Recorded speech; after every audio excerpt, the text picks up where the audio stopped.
သာသနာတော်နှစ်2558ခုနှစ်ကောဇန်တက္ကရာ1386ခုနှစ်ဥဒုဟိမန္တဆောင်းဥဒုဆောင်းတွင်ကာလတပေါင်းလဇန်12ရက်2015ခု3လပိုင်းမတ်လ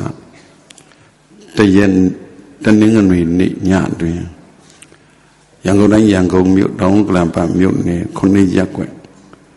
ရာဇသူကလမ်းဓမ္မတပင်မှာဆင်ရင်ကျင့်ပတဲ့တရားအတူတောင်ကလန်ပတ်မြို့နယ်9ရပ်ကွက်ရာဇသူကလမ်းနဲ့14လမ်းကံကြီးခံခွေကံငယ်ကံကြီးတို့တွင်ပါဝင်တဲ့မိသားစုများရဲ့တတိယအချိန်ဓမ္မပူဇာတပင်တရားကိုချစ်ခင်တရားကိုနှစ်သက်တရားနဲ့မွေးလျော်တရားနဲ့ပြောတရားကိုမြတ်လို့တရားကိုတန်ဖိုးထားလိရှိကြတဲ့သူတော်ကောင်းအပေါင်းတို့စုပေါင်းဆင်ရင်ကျင့်ပပြုလုပ်တဲ့ဓမ္မဒါနတရားအလူအမတဒါနအမြဲနိဗ္ဗာန်အလူဝဲကြီး၌ဟောကြားအပ်သောပိဋကသုံးပုံနိကေ900ဓမ္မခန္ဓာပေါင်း7400တို့တွင်ဘုရားရှင်ကိုယ်တော်မြတ်ကြီးနှုတ်တော်ထွက်ဓမ္မစက်ဘုရားရှင်ကိုယ်တော်မြတ်ကြီးရဲ့တရားစကားဗုဒ္ဓဘာသာဝင်သူတော်စင်တို့လောကီလောကုတ္တရာအကျိုးဖွံ့ဖြိုးတိုးတက်ပါစေခြင်းအကျိုးငါနိဗ္ဗာန်ရောက်ပါစေခြင်းအကျိုးငါဘုရားရှင်ကိုယ်တော်မြတ်ကြီးကိုယ်တော်တိုင်ကျင့်ကြံကြိုးကိုအားထုတ်ဖြည့်ကျင့်ပြုလုပ်တော်မူခဲ့တဲ့ပါရမီ10ပါးတရားတော်မြတ်ကို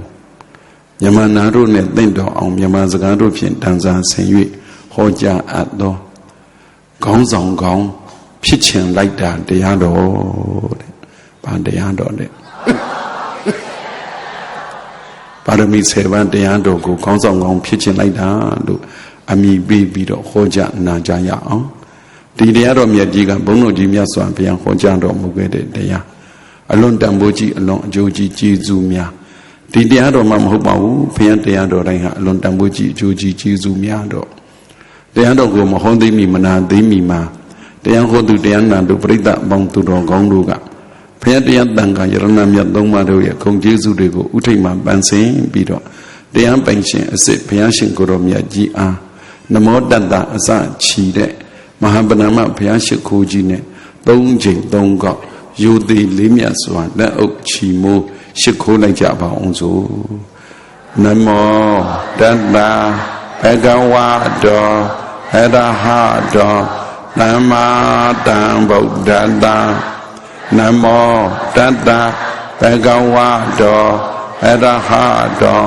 သမ္မာသမ္ဗုဒ္ဓတ္တနမောတတ္တဘဂဝါတောအရဟတောသမ္မာသမ္ဗုဒ္ဓတ္တသာဓုသာဓုသာဓုဒါနံသီလင်းစနိခမံပညာဝရိယေနပင်စမံခဏိသစ္ဆံမဒိဋ္ဌာနံမေတ္တုပက္ခန္တိဒေတ္တဒါနပါရမီသီလပါရမီနိခမပါရမီပညာပါရမီဝရိယပါရမီခဏိပါရမီသစ္ဆံပါရမီအဋ္ဌံပါရမီမေတ္တံပါရမီဥပိ္ပခပါရမီပါရမီ7ပါးပါရမီ7ပါးဖြည့်ကျင့်တော်မူခဲ့တဲ့အတွက်ကြောင့်ပါရမီ7ပါးပြည့်တော်မူတဲ့အတွက်ကြောင့်ဘုရားရှင်ကိုယ်တော်မြတ်ကြီးဘုရားအဖြစ်ရောက်တော်မူဘုရားအဖြစ်ရောက်တော်မူတာဘာအကြောင်းတွေများရှိလို့လေလို့မေးရင်ပါရမီပြည့်သွားလို့ပါရမီဘာလို့ပြည့်တာလဲလို့မေးရင်ပါရမီဖြည့်ခဲ့လို့ပါရမီမဖြည့်ဘဲနဲ့တော့ဘုရားမဖြစ်ဝိပဿနာဉာဏ်ရပြီးမှမဉ္ဇဉ်ဘုံဉာဏ်ရနိဗ္ဗာန်ရောက်တယ်လို့ဓမ္မသဘောအဖြစ်ဝိပဿနာဉာဏ်ကပုပ္ပဘာကမဲ့ဝိပဿနာဉာဏ်အရင်ရမှာတစ်ချိန်နှစ်ချိန်သုံးလေးချိန်ခဏရပြီးတော့လည်းမဉ္ဇဉ်ဘုံဉာဏ်ရအချိန်ရချီထောင်ချီတောင်းချီနှစ်ပေါင်းတောင်းချီရှိပြီးတော့မှဝိပဿနာဉာဏ်ရပြီးမှမဉ္ဇဉ်ဘုံဉာဏ်ရတယ်လို့ရှိတယ်လို့ဝိပဿနာဉာဏ်ရတော့လည်းပဲဒီဘဝမှာပဲမဉ္ဇဉ်ဘုံဉာဏ်မရသွားတဲ့သူတွေလည်းရှိဘာလို့ဝိပဿနာဉာဏ်ရပြီးမဉ္ဇဉ်ဘုံဉာဏ်မရသွားတာလဲဆိုရင်ပါရမီမပြည့်သေးလို့ဘာမပြည့်သေးလို့ဝိပဿနာအလုပ်လည်းအားထုတ်ရမှာပဲပါရမီလည်းဖြည့်ရမှာပဲတဲ့ဝိပဿနာအလုပ်အားထုတ်ပြီးပါရမီမပြည့်သေးရင်တော့ဘလို့မှမဉ္ဇဉ်ဘုံဉာဏ်နိဗ္ဗာန်မရနိုင်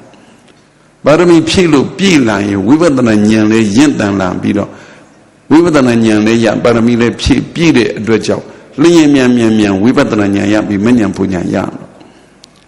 ဘ ဘုရားရှင်ကိုရောမြတ်ကြီးဒီပင်ပါရမီ7ပါးဖြည့်တော်မူလို့ပါရမီပြည့်လို့ဘုရားအဖြစ်ရောက်တော်မူဘုရားအဖြစ်ရောက်တော်မူတဲ့အခါမှာအရဟံတမန်တမုတ်တော်ဝိဇ္ဇာစရဏတမန်တော်သူကတော့လောကဝိတုအစရှိတဲ့ဘုရားကုံတော်9ပါး10ပါးရှိသည်ဒါကအကျဉ်းမှာမရေမတွက်နိုင်အောင်များပြားလာတဲ့ဘုရားကုံတော်တွေထဲမှာလောကနာယကောလောကနာထောပါသည်လောကဝိတုဆိုတာအလုံးသိကြသလိုလောကနာယကောလောကနာထောဆိုတာလည်းရှိတယ်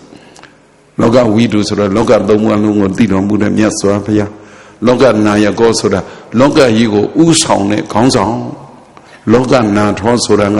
လောကကအာကိုတာကိုခံတိုက်တဲ့ပုဂ္ဂိုလ်ခေါင်းဆောင်ကောင်းအရေးချင်းခေါင်းဆောင်ကောင်းအကြောင်းတွေပြောကြဆိုကြတဲ့အခါမှာဘုရားရှင်ကိုရောမြတ်ကြီးလောင်ခေါင်းဆောင်ကောင်းအစစ်ဖြစ်တဲ့သူမပေါ်သေးပါဘူးဘုရားရှင်ကိုရောမြတ်ကြီးခေါင်းဆောင်ကောင်းအစစ်ဖြစ်အောင်ဘာအရေးချင်းတွေရှိကြရတာလဲဆိုတော့ပါရမီ10ပါးပါရမီ10ပါးအရေးချင်းတွေသာဖြစ်အဲ့ဒါခေါင်းဆောင်ကောင်းတွေလည်းအရေးချင်းပဲ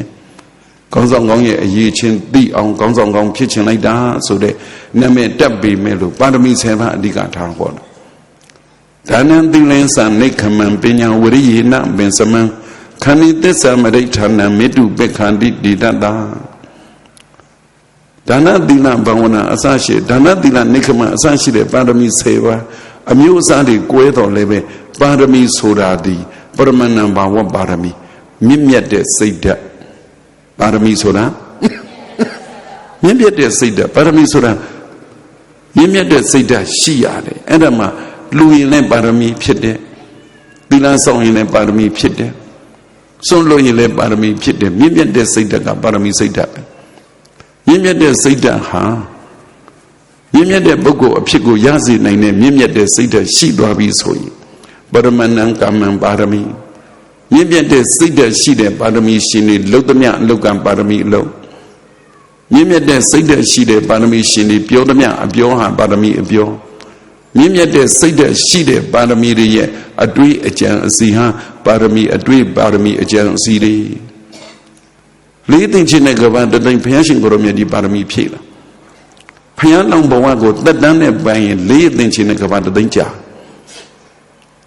ပါရမီဖြည့်လာတဲ့ကလူဘဝနဲ့လည်းပါရမီဖြည့်နတ်ဘဝနဲ့လည်းပါရမီဖြည့်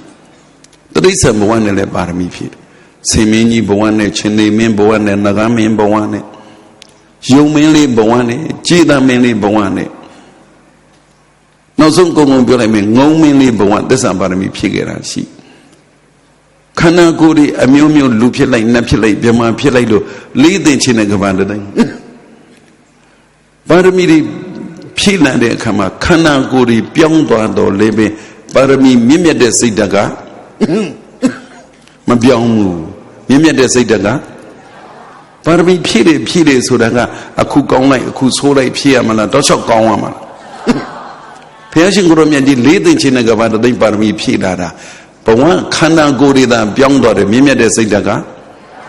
မပြောင်းဘူးနော်သူမိတ္တရှည်သိသူမိတ္တတို့တန်းလေးတုန်းကလည်းကောင်းခဲ့တာအနုပဲရှိသေးတယ်စဖြည့်ကစားနောက်ဝိတ္တန္တရာမင်းကြီးအရင်ဖြစ်လာပြီဒေဇာသူနေမဘူဇနာဝိဝိရင့်မှတကြိတ်နုမ900ရင့်မှတကြိတ်ဟိုအနုဘဝကတည်းကစပြီးတော့ပါရမီဖြည့်ကြရကောင်းလာခဲ့တာနောက်ဆုံးပါရမီရင့်လာတော့လည်းဘာဖြစ်လဲကောင်းလာပါရမီဖြည့်တယ်ဆိုတော့အခုဒီဘဝကောင်းလိုက်နောက်ဘဝကျဆိုးလိုက်ဒီဘဝကျကောင်းလိုက်နောက်ဘဝကျဆိုးလိုက်လို့လှုပ်လို့ရလားတော့လျှောက်ကောင်းလာတယ်ကောင်းလိုက်ဆိုးလိုက်လှုပ်လို့မရဘူးအဲ့ဒါမှပါရမီကပြည့်မှာပေါ့ပါရမီဆိုတာမြင့်မြတ်တဲ့စိတ်ဓာတ်ပါရမီဆိုတာပါရမီဖြည့်တယ်ဆိုတာကောင်းလိုက်ဆိုးလိုက်တာတော့လျှောက်ကောင်းသွားမှာအေးအဲ့ဒါလေးသိစေချင်တာခဏလူလောကမှာကြတော့နော်ငယ်တုန်းကကောင်းပြီးအရွယ်ရောက်တော့ဆိုးတာတွေရှိတယ်မလားရှိလားငယ်တုန်းကကောင်းတယ်အရွယ်ရောက်တော့ဆိုးသွားကြတယ်အမေအိမ်အောင်သားမြည်ကြတော့ပြန်ကောင်းသွားတယ်ဟုတ်လားငယ်တုန်းကကောင်းတယ်အရွယ်ရောက်တော့ဆိုးတယ်အိမ်အောင်သားမြည်ကြတော့အတိတရားလေးဝင်ပြီးတော့ပြန်ကောင်းသွားတယ်အိမ်အောင်သားမြည်ကြတော့အတိတရားဝင်လို့ပြန်ကောင်းရကနေသေခံနေကြတော့ တေကနီဆိုးတဲ့လူရှိလားခုနှစ်ရက်ကွက်မှာရှိလားဟမ်တေကနီဆိုးတဲ့လူရှိလားသူတို့တရားပွဲလာလားမလာဘူးလားလာတဲ့သူတွေကတော့မဆိုးဘူးပေါ့ဟုတ်မယ်သူတို့ကြတော့မဆိုးဘူးလေပါရမီဖြည့်တယ်ဆိုတာငယ်တုန်းကလည်းကောင်းအရွယ်ရောက်တော့လည်းကောင်းအိမ်အောင်သားမီးကြတော့လည်းကောင်းပေကံနည်းလည်းတော့ရှော့ကောင်းလာတာမျိုးကိုရစ်ကျက်လာတဲ့ခေါ်တယ်ဘုရားရှင်ကိုရမြတ်ဒီပါရမီဖြည့်လာတာလူနဲ့တရိစ္ဆာန်သုံးနံဖြည့်တဲ့ခဏတာလူဘဝလေးတွေပဲပြောမယ်တထေးဘဝနဲ့လည်းပါရမီဖြည့်သည်ဟုတ်တယ်မလားဆင်းရဲတဲ့ဘဝနဲ့လည်းပါရမီဖြည့်တာပဲဒီလူကြီးကချမ်းသာလို့တော့ပါရမီရှင်မဟုတ်တော့ဘူးပျော်ပန်းနေမှာပဲအဲ့လိုမဟုတ်ဒီလူကဆင်းရဲလို့နွမ်းပန်းလို့လည်းပါရမီရှင်မဟုတ်ဘူးဖယားလုံးမဟုတ်ဘူးလို့ပြောလို့မရဘူးလေချမ်းသာတဲ့ဘဝမှာလည်းပါရမီဖြည့်သည်ဆင်းရဲတဲ့ဘဝမှာလည်းပါရမီဖြည့်ရှင်မင်းဘဝမှာလည်းပါရမီဖြည့်တယ်အိရှင်မင်းဘဝမှာလည်းပါရမီဖြည့်တယ်စစ်သူကြီးဘဝမှာလည်းပါရမီဖြည့်တယ်ရဲဘော်လေးဘဝမှာလည်းပါရမီဖြည့်တာပဲလေသမဘဝလည်းဖြည့်တယ်ယုံဝန်တဲ့ဘဝမှာလည်းဖြည့်တယ်ယာသမဘဝမှာလည်းဖြည့်တယ်ကုံပြောလိုက်မယ်ကွယ်ရုပ်ချောတဲ့ဘဝမှာလည်းပါရမီဖြည့်တာပဲဟိုကရှိတယ်ကွယ်ဗာပပဝရီနဲ့တွေ့ဘူးသူတို့တခါကြီးတွေတတိယမင်းကုသဘဝမှာလည်းပါရမီရုပ်ဆိုးလို့ဖျားလောင်းမဟုတ်ဘူးလို့ပြောလို့ရမလားမရဘူးရုပ်ဆိုးတဲ့ဖျားလောင်းလည်းမရှိဘူးလားရုပ်လာတဲ့ဖျားလောင်းလည်းမရှိဘူးလားဆင်းရဲချမ်းသာနဲ့ပြောလို့ရလားကုံပြောမယ်ကွယ်အခုခုနှစ်ရက်ကွယ်ခိုင်တရားနာလာတဲ့ထဲမှာဖျားလောင်းမပါဘူးလို့ပြောနိုင်လားငါတွေ့တာပြီယောက်ျားက30တောင်မပြည့်ဘူးဖျားလောင်းမဟုတ်ဘူးလို့မပါဘူးလို့မပြောနိုင်ဘူးလေအခုတရားနာတဲ့ပရိသတ်တွေထဲမှာပါရမီရှင်မပါဘူးလို့ပြောနိုင်လားပြောနိုင်လားဒါတွေကဘာရှင်နေလဲနဲ့မောတန်းကောင်းမောငကိုတဲ့မောပြီးသားဘာဒလိုတွေနဲ့ပါရမီရှင်ဆိုတာကမြင့်မြတ်တဲ့စိတ်ထားစိတ်ဓာတ်တွေကိုပိုင်တဲ့ပိုင်ရှင်ပါရမီပိုင်ရှင်မို့လို့ပါရမီရှင်ဟုတ်လားဟိုဘဝပါရမီစပြီးဖြည့်ကြတဲ့ကမျိုးစေ့တွေမြည်ကြီးတဲ့ကျဲချစိုက်ပျိုးပြီးရင့်တန်လာသလိုမိမိတို့ဒီဘဝဒီခါမှာပါရမီတွေအညွန့်အညောင်းတဲ့အဖူးပွင့်တွေဖြစ်လာပါရမီမျိုးစေ့လေးပန်းတန်ရံကနေပါရမီတွေရှင်တန်တဲ့ပါရမီအရှင်မို့လို့လဲပါရမီရှင်ပါရမီရဲ့ပိုင်ရှင်မို့လို့လဲပါရမီရှင်ပါရမီတွေရှင်တန်နေလို့လဲပါရမီအရှင်ပါရမီရှင်ပါရမီရှင်ရဲ့အဓိပ္ပာယ်နှမျိုးဒါတွေကဘာတွေလဲဟမ်ဒီထဲမှာပါရမီရှင်မပါဘူးလို့မပြောနိုင်ဘူးလားပြောနိုင်လားဒါတွေကဘာရှင်နေတော့ကောင်းဟုတ်လားပါရမီရှင်ဆိုသူများကြည့်လို့သိသလားမသိဘူးကိုဟာကိုတော့ဟောအေးပြီးနာကိုသိတယ်မဟုတ်လားဘာတွေဒါတွေကဘာတွေ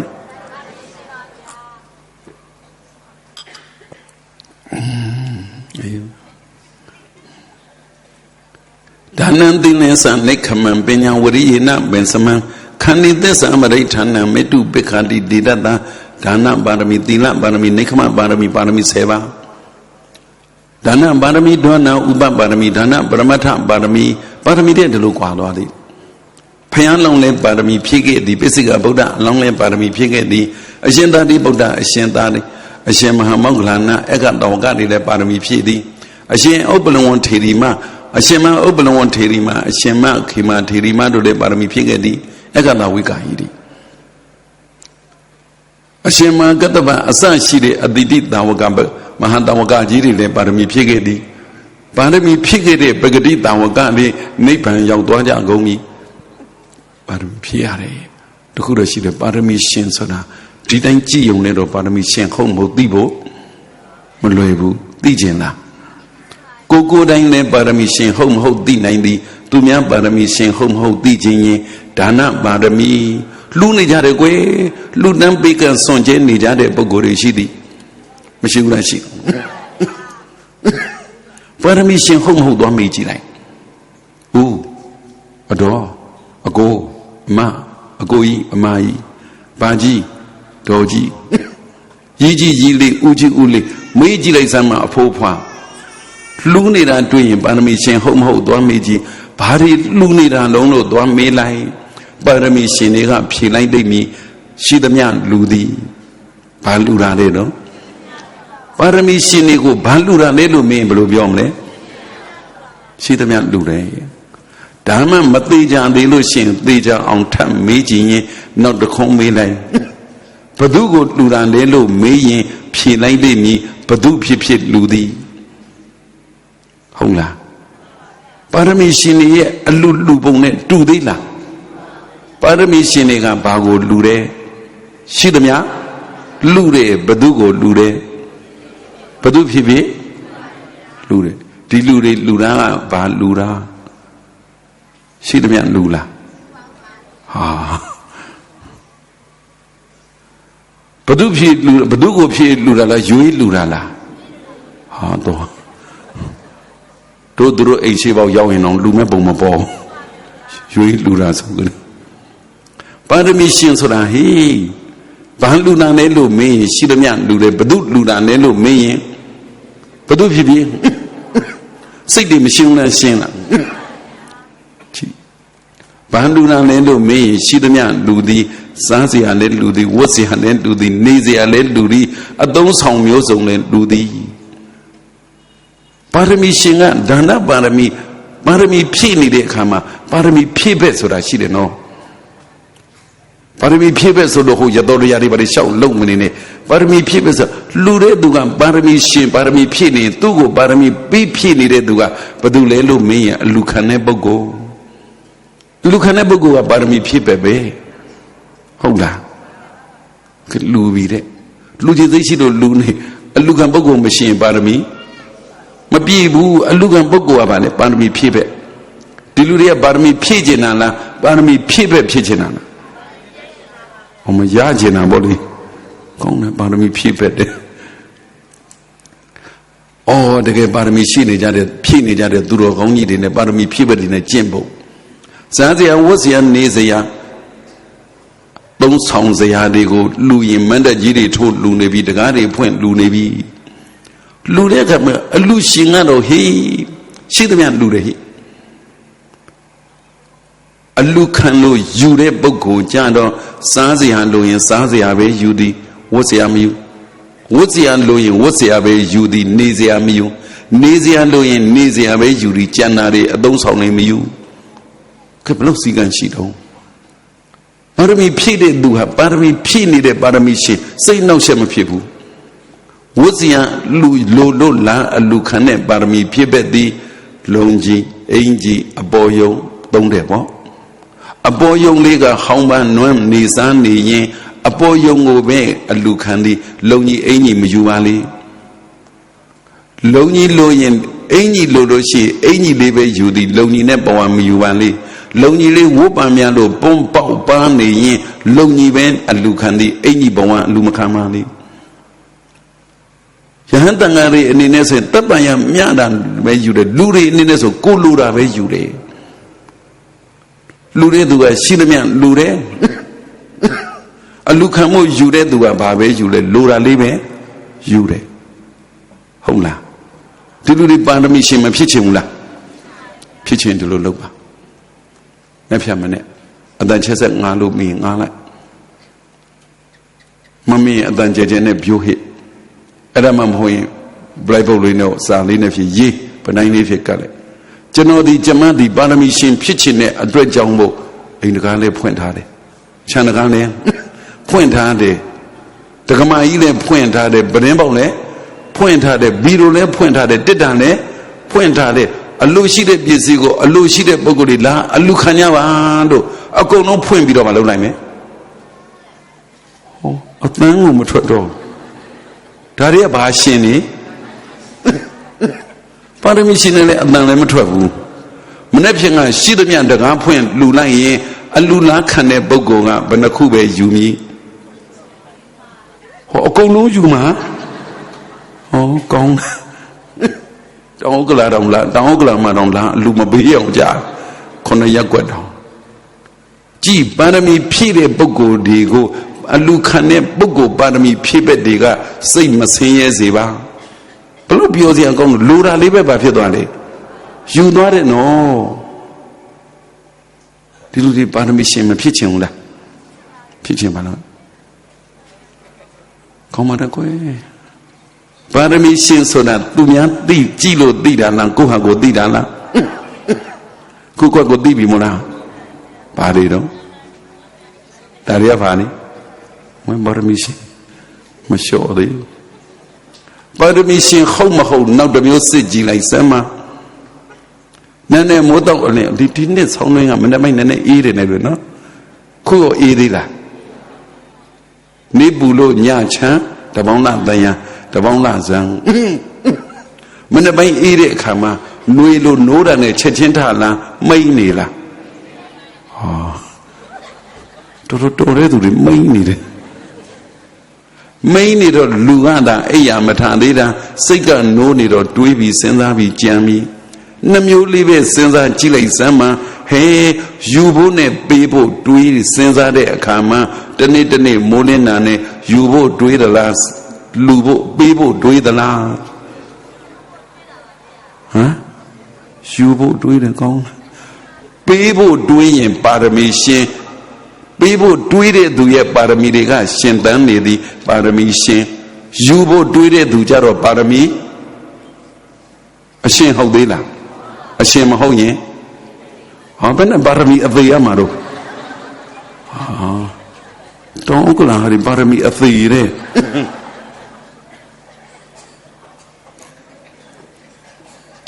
သူတို့ပြောရတဲ့ပါရမီလိုင်းကားတော့မစည်းရအောင်ကြပါရမီအသေးတဲ့ငါကိုပါရမီရှင်ဟုတ်မဟုတ်သေးရင်ဟုတ်အောင်လို့ဒါနံသီလင်းစာနိခမံပညာဝရိယေနမင်စမံလူကြစမ်းမှပြီးကန်းစွန့်ကျဲလိုက်ကြစမ်းမှလူ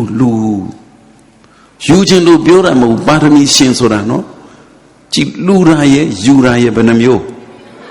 ပါရမီရှင်တွေကလူတော့ပြီးနေရပြီဘာမှဖြစ်ပေးပြီယူတဲ့သူကယူပြီးတော့တခုပဲယူသည်လူတာပဲယူသည်လူတဲ့သူနဲ့ယူတဲ့သူဘယ်သူခက်သည်ဘယ်သူခက်တာပါရမီရှင်အဖွဲ့အစည်းလူနဲ့ယူနေကြတဲ့ခါမှာယူတဲ့သူကခက်တာနော်ဒီလူတွေစိတ်ထဲကြတော့ယူတာနဲ့လူတာဘယ်ဟာခက်သည်ဟမ်ဒီလူတွေကြတော့ယူတာနဲ့လူတာနဲ့ဘယ်ဟာခက်မဖြေကြတော့သိကုန်ပြီမို့လားဘာခက်တာဩလူတာခက်တယ်လေယူတာကတော့ကောင်းတယ်ပြီးကစွန့်ကြလူတန်းညပါအဲ့ဒီဒါနကိုပြီးကစွန့်ကြလူတန်းနာလို့ပြောတာတဲ့ဆိုင်နောက်တစ်မျိုးပြောလိုက်ခြင်းဒီဒါနဆိုတာဒီကူညီတာဒါနဆိုတာဒီလောကမှာကူညီတဲ့သူနဲ့အကူညီခံတဲ့သူနဲ့နှမျိုးပဲရှိတယ်ဘာနဲ့ပဲရှိဘသူကခေါင်းဆောင်အိပ်ဖို့ကူညီတဲ့သူကခေါင်းဆောင်အကူညီခံတဲ့သူကနောက်လိုက်ဖြစ်မှာပေါ့ဘာဒီကူညီတာလဲလို့မေးစားစရာလိုတဲ့သူကိုစားစရာကူညီသည်ဝတ်စရာလိုတဲ့သူကို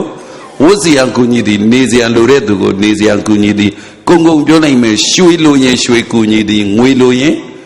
ငွေကူညီသည်အတတ်ပညာလိုချင်ရင်အတတ်ပညာကူညီသည်အသိပညာလိုနေတဲ့အတွက်အသိပညာကူညီတယ်အဲ့ဒါခေါင်းဆောင်တွေပေါ့ခေါင်းဆောင်ကောင်းအရေးချင်းပေါ့လူနေတာတွေကူးနေတာတွေဒီဘာအကျိုးရှိတယ်လဲလို့မေးရင်လူရင်တို့ရှင်ပြောလိုက်ခြင်းသည်စိတ်ဒေနနိယတေလောကကြီးစိတ်ကဥဆောင်နေတာလူချင်းစိတ်ရှိလို့လူနေတဲ့သူအတွက်လူစရာတွေကရလာသည်ဟုတ်လားလူချင်းစိတ်ရှိလို့လူနေတဲ့သူအတွက်လူစရာတွေကတချို့ဆိုအန်းစီအကောင်းတာလူနေတာပဲဘာလုပ်ငန်းကိုင်ငန်းရှိတော့ဆွန်းလောင်းနေတဲ့9ပါး10ပါးပါ20လောင်းနေတဲ့တူတယောက်စာတောင်ခက်ခဲနေကြတဲ့အခါမှာအပန်း50ပါးအပန်း100ဆွန်းလောင်းနေတာဘာလုပ်ငန်းရှိလို့တော့မေရပြစရာမရှိပေမဲ့ဘာလုပ်နေလဲဆွန်းလောင်းနေတာပဲလူချင်းစိတ်ရှိလို့လူနေရင်လူစရာတွေရနေသည်ကုညီစိတ်ရှိလို့ကုညီနေရင်ကုညီစရာတွေ စားတော့ကုညီစားတော့ရတယ်အဝတ်ထက်ကုညီရွှေကုညီရွှေရတယ်ငွေကုညီငွေကုန်းပြောမယ်အတတ်ပညာကုညီအတတ်ပညာတွေကိုပို့တတ်လာတယ်အသိပညာတွေသူများကိုကုညီနေကိုယ်ကဘလို့သိလာမှမသိအောင်ဒီရတာလေဒါကြောင့်မို့ပါရမီဖြည့်လိုက်ကြပါခေါင်းဆောင်ကောင်းအရေးချင်းဟုတ်လားဒါနံပိလင်းစနိခမံပညာဝရိယေနပင်စမံခန္ဒီသစ္စာမရိဋ္ဌာနံမေတ္တုပိခန္တိဒေဒတ္တဒါနပါရမီသီလပါရမီလည်းဖြည့်လိုက်ပါစတုပန်ဒီသုတ်တိသီလကိုဖြည့်ပါတနည်းပြောရင်5ပါးသီလ10ပါးသီလ10ပါးသီလ130ကျော်229သွဲကလေး9000ကျော်သီလပါရမီတွေဖြည့်လိုက်ပါခေါင်းဆောင်ဆိုတာသီလရှိရတယ်တကယ်တမ်းပြောရင်သီလဆိုတာစည်းကမ်းရှိရတယ်အဲ့ဒါထက်ပိုနားလည်အောင်ပြောရင်5ပါး10ပါး10ပါးဆိုတာတွေကအရေးအတွက်အရေးအချင်းပြောတော့သီလဆိုတာဒီစင်ကြယ်တာသီလဆိုတာကိလေသာတွေစင်ကြယ်တာကပညာဉာဏ်ကြောင့်စိတ်တွေစင်ကြယ်တာကဓမ္မတိကြောင့်အကျင့်တွေစင်ကြယ်တာကသီလကြောင့်စရိုက်တွေစင်ကြယ်ကုန်ပြီသီလပါရမီဖြည့်တဲ့ပုဂ္ဂိုလ်မှာဒုစရိုက်မလုံးမပြောမကြမ်းပါလိသီလပါရမီဖြည့်တဲ့ပုဂ္ဂိုလ်မှာအကုသိုလ်ကံတွေမလုံးမပြောမကြမ်းပါလိကံအလုပ်တွေလည်းစင်ကြယ်နေတယ်အကျင့်စရိုက်တွေလည်းစင်ကြယ်နေသီလပါရမီဖြည့်ခဲ့တဲ့ပုဂ္ဂိုလ်များဘာအကျိုးရှိလဲလို့မေးရင်သီလအကျိုးဆင့်ဆင့်တို့တကုနိဗ္ဗာန်တိုင်လေပြီနိဗ္ဗာန်ထိသီလတကုကကြီးတယ်အခြေခံအစံလေးနားလည်အောင်ပြောရင်သီလပါရမီဖြည့်တဲ့ပုဂ္ဂိုလ်သည်စရိုက်အကျင့်နေစင်ကြယ်ကောင်းနေပြီအလုတ်ကံနေကောင်းနေတဲ့ပုဂ္ဂိုလ်အတွက်ပွဲလေတင့်ရဲရင်သည်ပွဲလေတင့်ရဲရင်တဲ့ကိုယ်မှအကုသိုလ်မလုပ်အကျင့်ဆိုးတွေမရှိတဲ့အတွက်ကြောင့်မို့ဘယ်ပွဲသွားရဲရင်နေတရားပွဲလာရဲတယ်ဘယ်ပွဲဖြစ်သွားရဲလာရဲတယ်တချို့ကကိုမဟုတ်တာလောက်တိုင်းလူကြားနေအဲ့တော့သီလမပြည့်စုံလို့ပေါ့သီလပါရမီရှင်မဟုတ်ပေါ့သီလပါရမီရှင်တွေကပွဲလေတင်ရဲရင်သည်ဘလို့ရဲရင်တာလဲဘယ်ပွဲဖြစ်သွားရဲသည်ကိုယ်ကောင်းနေပြီးသားကိုပွဲလေတင်တယ်ပွဲလေတင်တယ်ဆိုတာဒီအကျင့်စရိုက်ကောင်းတဲ့ပုဂ္ဂိုလ်တွေသီလရှိတဲ့ပုဂ္ဂိုလ်တွေအလုတ်အကင်ကံကောင်းတဲ့ပုဂ္ဂိုလ်တွေရထွေးရတယ်မှာပွဲလေတင်တာပြောရင်မင်္ဂလာဆောင်ရှိတယ်အမျိုးတွေမှာမင်္ဂလာဆောင်ရှိဒီဦးအားရလားဒီတော့အားရလားလမ်းထဲမှာအရက်ထဲမှာဟေးအလူတန်းရှိရင်မင်္ဂလာဆောင်ရှိရင်ပွဲရှိလို့ရှိရင်အခန့်စရာရှိရင်ဦးလာမှဖြစ်မှာအတော်လာမှဖြစ်မှာတကယ်ကိုရက်ထဲယူရတယ်မှာလူကြီးဂုံတီရှိတဲ့လူကြီးဆိုတာမရှိဘူးလားအကျင့်စရိုက်ကောင်းမှဒီနေရာရောက်သည်အလုတ်ကံတွေကောင်းမှဒီနေရာရောက်သည်အဲ့ဒါသီလပါရမီရှင်နေအနာတပိန်တထေးကြီးမင်္ဂလာဆောင်အခန့်ပါမမင်္ဂလာဆောင်တဲ့သူတွေတဝတိမှာတပုံကြီးဝိသခကျောင်းမကြီးအခန့်မှာကုသိုလ်ကောင်းမှုလုပ်ကြတာတွေတပုံကြီးသီလပါရမီရှင်နေအတွက်ပွဲလေတင့်တယ်ဆိုတာဒီဘယ်ပွဲဖြစ်သူတို့ပါမတင့်တယ်သည်ဒီခုနှစ်ရက်ွက်မှလည်းဒီလိုရှိမှာမရှိဘူးလားရှိကာကြီးခါကွေကန်းငယ်ကာကြီးဆိုပါတော့ဟောလမ်းနာမယ်လားအေးလေလမ်းမသိရက်ွက်မသိငါလည်းဖတ်ပြီးတော့14လမ်းမှလည်းမရှိဘူးလားကန်းကြီးခါကွေကန်းငယ်ကာကြီးလမ်းနေမှလည်းအဲ့လိုလူမျိုးတွေမရှိဘူးလားအေးစံနမူနာထားတိုက်တယ်လို့ခေါ်တယ်သီလပါရမီရှင်အများကကိုစံထားတိုက်တယ်ဆိုရင်သီလရှိပြီသီလရှိတဲ့သူကိုအများကစံထားပြီအိုးသူတော်ကောင်းတို့သီလပါရမီဖြည့်လိုက်စမ်းမှအများစံထားတိုက်အောင်နေပါအ ਨੇ ဆုံးတော့ကိုယ်အဖေတွေသားစံထားတိုက်အောင်နေပါအမေတွေသမီးစံထားတိုက်အောင်နေပါဟုတ်တယ်မလားသားလုပ်တဲ့သူကအဖေအားကြအတူယူစံထားမှဒီအဖေကသီလရှိမှာပေါ့သမီးလုပ်တဲ့သူကအမေကိုစံထားအတူယူအားကြမှအမေကသီလရှိတယ်ခေါ်မှာပေါ့အေးတချို့အဖေတွေသားတွေဆုံးမတာရှိတယ်လေဒီခေတ်ဒီခါလည်းကွယ်9တန်း10တန်းလောက်ရောက်တာနဲ့တောက်တာလေးတွေပါလာပြီလေဟုတ်တယ်မလား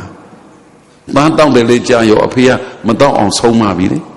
အဲ့ကောင်ပဲအရင်တောက်တယ်ဆိုနောက်မတောက်နဲ့လေအဖေကဘာတန်းနဲ့ဆုံးမရမလား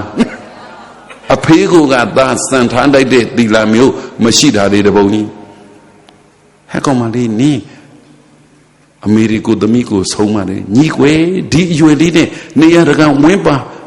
ပေါ့စီလိုက်ပြောပါလားလို့အမေကဆုံးမတော့သမီးကပြောသည် အမေစီကအတူရတာကဲအမေကသမီးစံထားတဲ့အောင်နေလားအဖေကသားစံထားတဲ့အောင်နေလားမနေရင်ပါရမီရှင်မဟုတ်သီလပါရမီရှင်မဟုတ်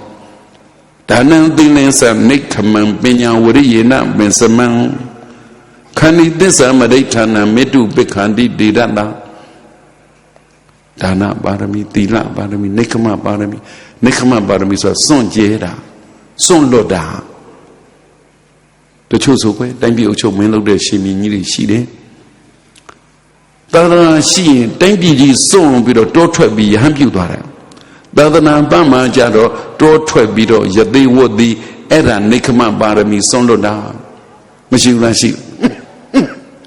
တထေးကြီးတွေလည်းစွန့်လွတ်တာပဲဂရေ40ဂရေ80ကျွေဝမ်းတာတွေကိုစွန့်လွတ်ပြီးတော့တောထွက်သွားပြီနိခမပါရမီဆိုတော့စွန့်လွတ်တာဆင်းရဲသားတွေလေးပဲသာသနာတွင်မှာယဟန်ပြုသာသနာ့ဘာမှာယသိပြုရှိတဲ့ဆင်းရဲတဲ့သူလေးသူထိုက်တဲ့လောက်ရှိတာကိုစွန့်သွားပြီတစံတစားစွန့်ရဲမှလျင်ဘဝနောင်နောင်ကောင်းထက်ကောင်း၏နိခမပါရမီမဖြည့်ဘဲနဲ့တော့ဘလို့မှနိဗ္ဗာန်မရတိတ္တထမင်းသားဘဝတော့စွန့်ပြီးတိုးမထွက်အောင်လားထွက်ရနှွေမိုးဆောင်ဥရုသုံးပါးမှနေလို့ရတဲ့နမ်းမကြီးအဆောင်နဲ့ဇနီးမယားသမီးသားတွေကိုစွန့်ပြီးတော့အဲ့ဒါနိခမပါရမီပဲနိခမပါရမီမဖြည့်ဘဲနဲ့တော့ဖယားမဖြစ်ဘူးမစွန့်လွတ်ဖဲနဲ့တော့မဉ္ဇဉ်ဖွညာနိဗ္ဗာန်မရဘူးအဲ့လိုပဲပြောရမှာဒါနပါရမီဖြည့်ပါဒါဘာရှင်နေဒါဘာရှင်နေလူဘူးလားသီလဖြည့်မလားစွန့်လွတ်မလားကုံကုံပြောလိုက်မယ်နော်32ပုံစွန့်လွတ်မှနိဗ္ဗာန်ရောက်မှာလူချမ်းသာစွန့်လွတ်မှနတ်ချမ်းသာနတ်ချမ်းသာစွန့်လွတ်မှဗြဟ္မချမ်းသာလူနတ်ဗြဟ္မချမ်းသာတွေကိုစွန့်မှနိဗ္ဗာန်ချမ်းသာရမှာဟောခုနဥက္ကလာပါစီရီလားအဲ့ဒီကဖူးနေရတယ်ဟုတ်လား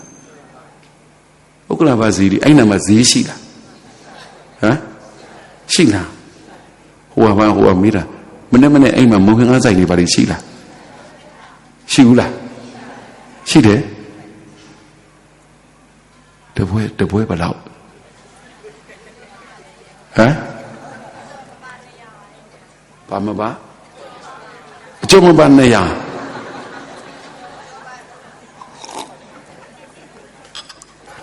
ဟဲ့တို့တော့မုံဟင်းကားတပွဲမှာတမတ်ရဲ့တို့ငယ်တော့ကမုံဟင်းတပွဲ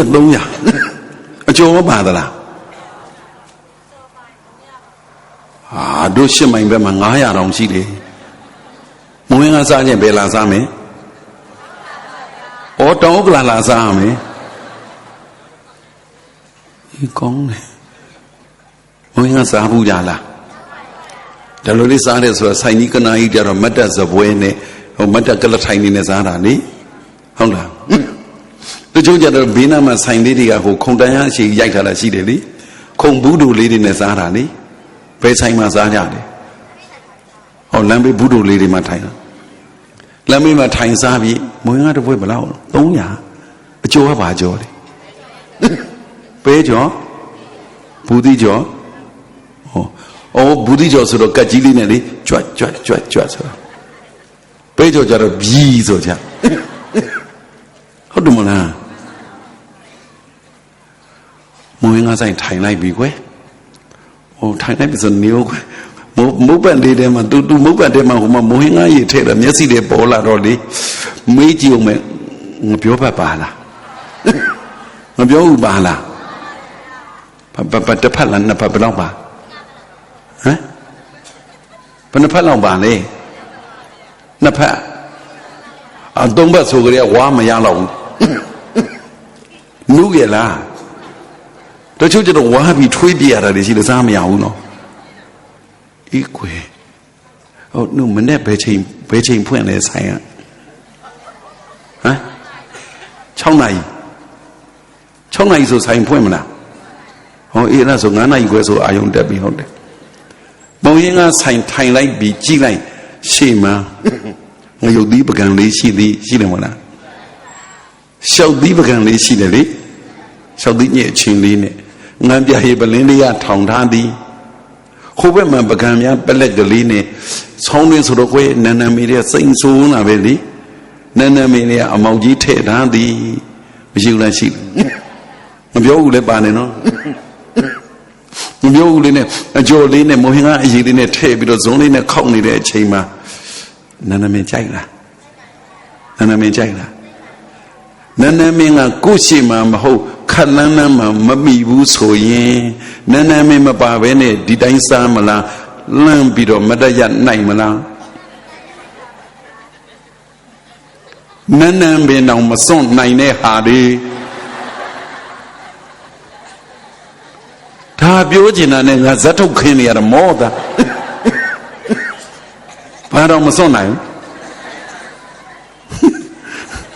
နိကမပါရမီဟောပါတယ်သူများတွေကတိုင်းပြည်စွန့်ပြီးတော့တောထွက်ဒီလူတွေကဘာတော့မစွန့်နိုင်ကောင်းတယ်နန်းနန်းမင်းတော့မစွန့်နိုင်တရားပြောင်းရမလားဆက်ခေါ်ရမလား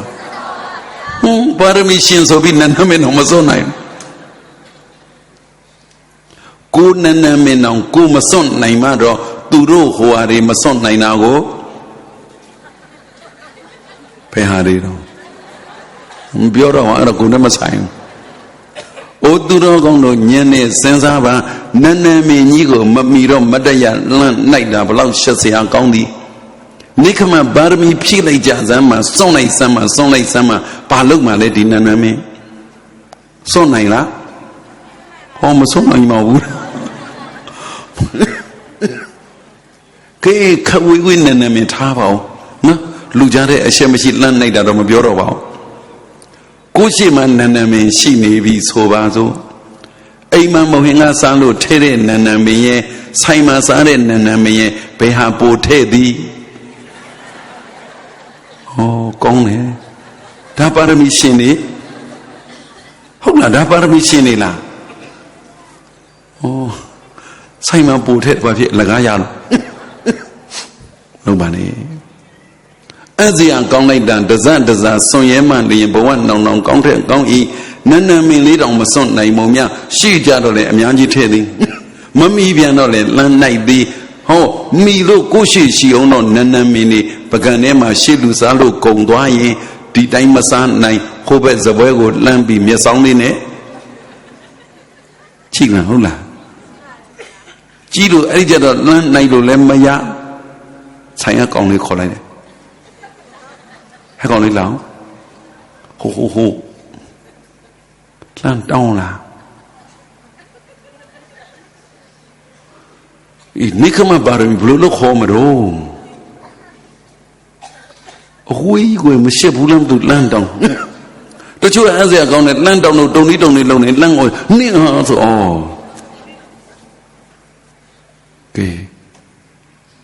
ကိုပါရမီရှင်ဟုတ်မဟုတ်သိဗလားမသိဘူးလားဘာဥပမာပေးမှဘူသိတာနန်းနမင်းဥပမာပေးနန်းနမင်းဥပမာပေးတော့ဟောတဲ့တရားသဘောတွေမရှင်းဘူးလားရှင်းလားဒီနန်း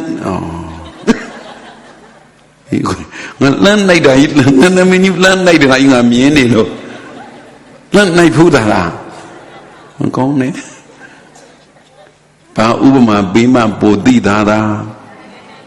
ခဏညဟောတဲ့တရားကဘာတရားဘယ်နန်းနမင်းတရားမှာတော့ပါရမီ7ပါးပြောရင်ပြောမပြောရင်ခေါင်းဆောင်ကောင်းဖြစ်ချင်လိုက်တာပြောနန်းနမင်းတရားလို့ဒီတောင်ဥက္ကလာတွေနဲ့တော့မလွဲပါငါတရားပဲပြင်ဟောကောင်းနန်းနမင်းတရားတဲ့သူတို့ဖြေပုံကအတန်ဒီတင်တိတ်မှာမဟုတ်ဘူးအိမ်ပြန်ရောက်တရားကလေးရှိမိုးကချုပ်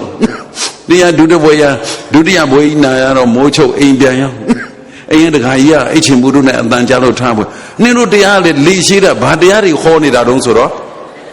ဖဲနန်းနမင်းတရားငါထင်တာပဲသူတို့အိမ်ထိပြောမှာနန်းနမင်းတရားတွေလို့ပေါ့အဲ့ဒီကြတော့တခါကြီးကအိတ်ချင်မှုတို့နဲ့ဟဲ့နန်းနမင်းတရားခေါ်ရအောင်ဘယ်ကိုတော်ကခေါ်တာတုံးဆိုတော့ဘယ်နန်းနမင်းကိုတော်ကမှာငါနန်းနမင်းကိုတော်လေဘာမှမဆိုင်တော့ပြီမဟောတော့ပြီဒီလောက်အပြောခံရမှာတော့ငါနန်းနမင်းထပ်ပြောချင်နေတယ်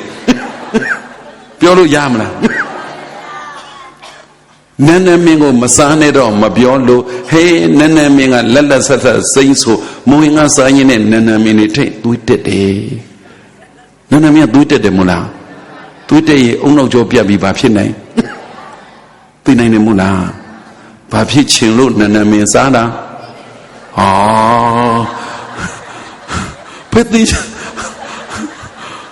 တော့ကပြောချင်လေပြောကြတော့နန်းနမင်းတရားတာဟုတ်တယ်ဒီနန်းနမင်းကကိုမပြီးနိုင်ကိုစားနေကြဗဇတ်နဲ့ကိုမုံဟင်ကနဲ့ကိစ္စမရှိဆိုင်အစ်စ်သွားစားတဲ့အခါမှာသူဟာနဲ့သူချက်ထားပြီးမယ်ကိုကအငံစားသည်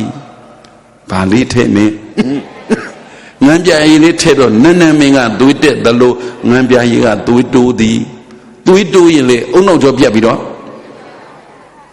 ဘာလုပ်ဖို့ငန်းပြာရီထဲ့တာဘေးဖို့ကောင်းတယ်ငရုတ်သီးပကံကြည်စမ်းကဲတော့မလုံးနဲ့ငရုတ်သီးကသူတို့ကြည့်ရတာမစားဘဲလည်းမနေနိုင်ပါဘူးငရုတ်သီးကမိုးတက်ပြီးပြန်လော်ထားတာဟုတ်တယ်မလားပြန်ကြော်စီဒီနဲ့ကြော်ထားတာမိုးတက်သွားဆိုင်ငရုတ်သီးမိုးတက်သွားဆိုင်အသေးကင်ဆာဖြစ်တယ်အသေးကင်ဆာကအနုဆုံးခဏလေးပဲ6လတောင်ခံမှုငရုတ်သီးတွေထဲ့စမ်းကင်ဆာဖြစ်ရင်ဘာလုပ်မှာဘာလို့ဖို့ငရုတ်သီးထဲတာတော်ပြီဟေးတခုစီမဟောတော့ဘူးရှင်းရှင်းပဲမေးလိုက်တော့မယ်မနဲ့မနဲ့မုံဟင်ကသွားစားတာဘာလို့ချင်လို့ဟာ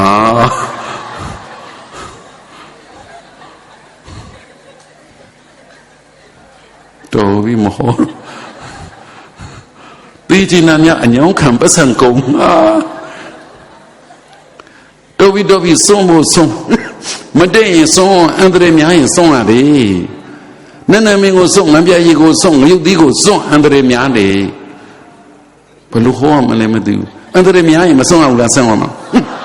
နန်းနမင်းဘာလို့ဆုံးဒီအန္တရာယ်များလို့ပေါ့နန်းနမင်းဘာလို့ဆုံးငန်းပြာရီဘာလို့ဆုံးငရုတ်သီးဘာလို့ဆုံးတခါကြီးကိုဘာလို့ဆုံးဟုတ်တယ်ငါလည်းမပြောလိုက်ချင်တော့ဒီခုနှစ်ရက်ကွက်ဒီနဲ့တော့ငါနဲ့တော့ခုမှတခါကြီးအန္တရာယ်များမပြောချင်ဘာကြီးတော့မင်းတို့ပြောနေအောင်မင်းတို့ကြီးတယ်ဟုတ်တယ်တော်ပြီရှုပ်ကုန်မဟောတော့ကြိုက်တယ်လို့ဒါနန်းနမင်းတရားပြောချင်ပြောရပ်ပြီးငါတော့မဟောတော့ဒါနံသိနေစာနိခမံပညာဝရိယေနပင်စမံဒါနပါရမီသီလပါရမီနိခမပါရမီပညာပါရမီဖြည့်ပါပညာပါရမီဖြည့်တော့ကိုယ်တန်းတော့ပညာနဲ့ကိုယ်တန်းကျောင်းသူကျောင်းသားတွေ2000လောက်ဒီတစ်ပတ်ဒီဇင်ဘာတရားစခန်းမှာအဲ့ဒီပညာဉာဏ်နဲ့ပတ်သက်ပြီးဟောပေးလိုက်တယ်ပညာပါရမီပညာနှမျိုးရှိတယ်ဘဟုတုတ္တဉာဏ်ပညာရဲ့သဘောပေါက်တဲ့ဉာဏ်ပညာရဲ့ဘယ်နှမျိုးဘဟုတုတ္တဉာဏ်ပညာဆိုတာကမိဘဆရာသမားကပြောဆိုဆုံးမရင်ပြောဆိုဆုံးမတဲ့အတိုင်းသိသွားတာဘဟုတုတ္တဉာဏ်ပညာစာနဲ့ရေးပြရင်ရေးပြတဲ့အတိုင်းသိသွားတာဘဟုတုတ္တဉာဏ်ပညာသဘောပေါက်တဲ့ဉာဏ်ပညာကြတော့မိဘဆရာသမားတွေကဆုံးမတာကိုလည်းဘဟုတုတ္တဉာဏ်နဲ့သိပြီးဒါအပြင်ပို့သဘောပေါက်ပြီးအဲ့ဒါသဘောပေါက်တဲ့ဉာဏ်ပညာအဲ့ဒါပါရမီရှင်နေမှာသဘောပေါက်တဲ့ဉာဏ်ပညာရှိတယ်ဆိုပါစို့ကိုယ်တန်းနေတော့ကတော့ပြောလိုက်တယ်ဆိုင်းပုတ်လေးတွေရေးပြီးတိုင်းတွေကတ်ထားကြဓာတ်တိုင်တွေကတ်ထားကြတာတွေ့မှာပါမိသတိပြုပါတယ်တော့မိသတိပြုဆိုရင်ဘာဂယုစိုက်ရမယ်ဘာသတိထားရမယ်မိသတိပြုလို့တွေ့တာနဲ့မိသတိထားမိဂယုစိုက်လို့သိသွားတာဒီဘဟုတုတ္တဉာဏ်ရှိတဲ့အတိုင်းသိတာဟုတ်တကယ်သဘောပေါက်တဲ့ဉာဏ်ပါတဲ့ပညာပါရမီရှင်နေကြတော့မိသတိပြုလို့တွေ့တာနဲ့မိလေသတိထားမယ်ရေလေသတိထားမယ်မင်းလေသတိထားမယ်သခိုးလေသတိထားမယ်မချစ်မနစ်တဲ့သူလေသတိထားမယ်ရန်သူမျိုးဘယ်နှပါးမြင်သွားပြီမိသတိပြုလို့ရေးထားတဲ့စာလေးတွေ့တာနဲ့ဘယ်နှခုထိသတိထားမယ်အဲ့ဒါဘာဉာဏ်လဲသဘောပေါက်တဲ့ဉာဏ်ပါဉာဏ်လဲပါရမီရှင်တွေမှာအဲ့ဒါပါတယ်နော်အရေးပြရင် အကောင်မြင်နေဆိုတာအဲ့ဒီဉာဏ်မျိုးကိုခေါ်တာတချို့မြန်သဘောပေါက်တဲ့ဉာဏ်ပါရမီရှိလိုက်ပုံကမိသတိပြုတွေ့ရင်ရေမီမင်းခိုးသူမချင်မနေတဲ့လူတွေကိုယန္တုမျိုး၅ပါးကိုခရုစိတ်တတိထားမှာတွေမကမိဆိုတာက2မျိုးရှိတယ်လို့ပါသဘောပေါက်သည်မိရဘယ်နှမျိုးလင်းနဲ့မိရဲ့လောင်နဲ့မိရဲ့ဘယ်နှမျိုးလောင်နဲ့မိဆိုတာကယန္တုအကုန်လုံးဒုက္ခရောက်တာဟုတ်လင်းနဲ့မိကြတော့အသုံးချလို့မိတ်ဆွေဆိုတော့လည်းပဲတတိထားရတယ်နော်အသုံးမတည့်ရင်သူလည်းယန္တုလေဟုတ်လားမိဘယ်နှမျိုးလောင်နဲ့မိရဲ့လင်းနဲ့မိရဲ့စမ်းလို့ပြောရင်ရေကလည်း2မျိုးလောင်နဲ့ရေလင်းနဲ့ရေလောင်နဲ့ရေဆိုတာကစမ်းလို့ပြောတာဒီကဘာကြီးပြက်တဲ့အချိန်ကြာရင်တဲ့မိလောင်လို့လည်းပြက်တယ်ရေလောင်လို့လည်းပြက်တယ်လေလောင်လို့လည်းပြက်တယ်အဲ့ဒါကြောင့်မို့ရေကိုလည်းလောင်နဲ့ရေနဲ့လင်းနဲ့ရေလို့လောင်နဲ့ရေဆိုတာကမုန်တိုင်းတိုက်မိုးကြီးရေရှမ်းဒုက္ခပေးတာဒီလောင်နဲ့ရေဟုတ်တယ်မလားလင်းနဲ့ရေဆိုတာကတောက်ရေသုံးရေချိုးရေအဲ့ဒါလင်းနဲ့ရေလောင်နဲ့မိရဲ့လင်းနဲ့မိရဲ့လောင်နဲ့ရေရဲ့လင်းနဲ့ရေရဲ့မိဘယ်နှမျိုးဘာနဲ့ပါရေရဘာနဲ့ပါမင်းကဘာနဲ့ပါဘယ်လောင်နေမင်းရမှာတို့ဘယ်နဲ့လောင်နေမင်းဟောငါဖမ်းခံအောင်ရှောက်ပြီးလောင်နေအောင်သူတို့ပြောတယ်ငါဘာပြောမိလို့လောင်နေမင်းမလုံနဲ့ဆိုးတဲ့မင်းရဲ့ကောင်းတဲ့မင်းရဲ့ဘယ်နှမျိုးမရှိဘူးလားရှိလားဆိုးတဲ့မင်းကိုလည်းတတိထားရသည်ကောင်းတဲ့မင်းကိုလည်းတတိထားခယူဆိုင်ရတာဗောတော်ပြီလေဆိုးတာကောင်းတာတွေရေတွေမိတွေသိရင်မင်းလည်းသိလိုက်တော့မိဘယ်နှမျိုးရေဘယ်နှမျိုးမင်းကတခိုးဟာဘယ်နဲ့တခိုး2မျိုးရမှာတော့ဒါ9ရက်ွယ်ဟုတ်လား9ရက်ွယ်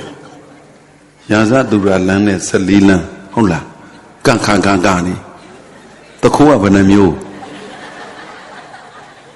သူတို့မို့လို့တခိုးက2မျိုးတယ်အေးပါသူတို့ပြောတဲ့အတိုင်းလိုက်ခေါ်ပေးပါမယ်တခိုး2မျိုးစုံတခိုးကအေးပါသူတို့တခိုးက2မျိုးရှိသူတို့ပြောလို့ပြောတာနော်တခိုးက2မျိုးရှိပါသည်ရေ2မျိုးမီး2မျိုးမင်း2မျိုးတခိုးက2မျိုးရှိပါသည်ဘာတခိုးနဲ့ဘာတခိုးလဲဆိုရင်ကိုယ်အိမ်ကပစ္စည်းတွေကိုခိုးသွားတဲ့တခိုးရန်သူတခိုးဟုတ်တယ်မလားကိုယ်အိမ်ကပစ္စည်းတွေကိုခိုးသွားတဲ့တခိုးရန်သူတခိုးကိုယ်အိမ်အတွက်ပစ္စည်းတွေကိုခိုးလာပေးတဲ့တခိုးမိတ်ဆွေတခိုးဟာမဖြစ်တော့ဘူးမိတ်ဆွေတခိုးကောင်းတယ်သူတို့စီကြမှာတခိုး2မျိုးတယ်အေးပါဟုတ်ပါတယ်ခုလိုဟောလိုက်တော့လေတခိုး2မျိုးသိရတာကိုယ်ငါပစ္စည်းတွေကိုခိုးသွားတဲ့တခိုးသည်ရန်သူတခိုးဟုတ်တယ်မလားကိုယ်အိမ်ကိုအတွက်ပစ္စည်းတွေခိုးလာတဲ့လူတွေသည်မိတ်ဆွေတခိုးဒါမြင့်မေးလိုက်ချင်းသည်အိမ်မှာအဖေနဲ့အမေကရန်သူလားမိတ်ဆွေလားမိတ်ဆွေဒါမြင့်အဖေတို့အမေတို့ကဘာလုပ်ပေးတယ်တနေ့ယုံသွားတယ်ဆိုတာဘာလုပ်တာ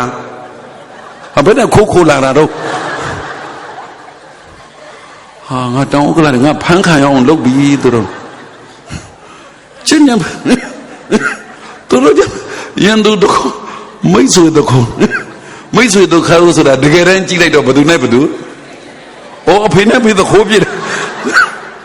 သူတို့နဲ့တွေ့မှအဖေနဲ့မေသခိုးဖြစ်တော့တာ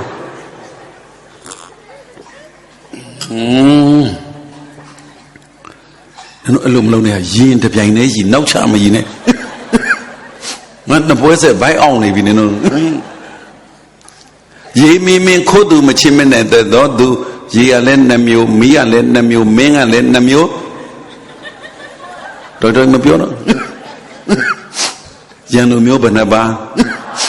မိသတိပြုလို့ဆိုင်ပုတ်တွေ့တာနဲ့ရန်သူမျိုး5ပါးကိုသတိပြုရမယ်ဒီသိသွားပြီရေ2မျိုးမီး2မျိုးမင်း2မျိုးအဲ့ဒါတွေပါသိသွားတာဘယ်လို့သဘောပေါက်သလဲ ကိုရန်သားတွေသမီးတွေတရားစခန်း2000နီးလောက်ဝင်တော့အဲ့ဒါလေးခေါ်ပြင်းနေသားတို့သမီးတို့ကိုရန်နေကြတော့ရန်သူမျိုး5ပါးမဟုတ်ရန်သူမျိုး6ပါးရန်သူမျိုး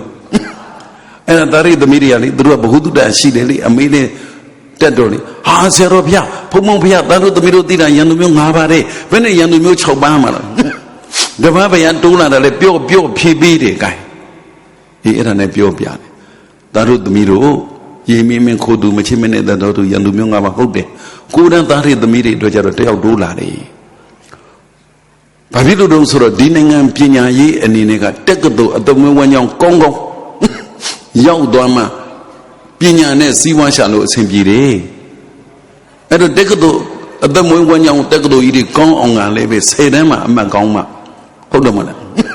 10တန်းအမှတ်ကောင်းအောင်ကလည်း10တန်းကျမှကတ်ကြိုးစားလို့မရဘူးဘယ်ကလေးကကြိုးစားမှာ9တန်းကလေးကကြိုးစားရမှာဆို9တန်းမှာဘဝအတွက်အညွတ်လူနဲ့ပညာရေးတိုးတက်ကြီးပွားချမ်းသာအထက်တန်းကျမျက်နှာပန်းလှနေနိုင်အောင်9တန်းကလေးကစာကြိုးစားနေတဲ့သားတွေသမီးတွေရှိသည်တကယ်ကြိုးစားနေကြတာဒါပေမဲ့9တန်းသားတွေသမီးတွေမှာရန်သူမျိုးတစ်ပါးတိုးတယ်9တန်းစာသင်နေတဲ့အချိန်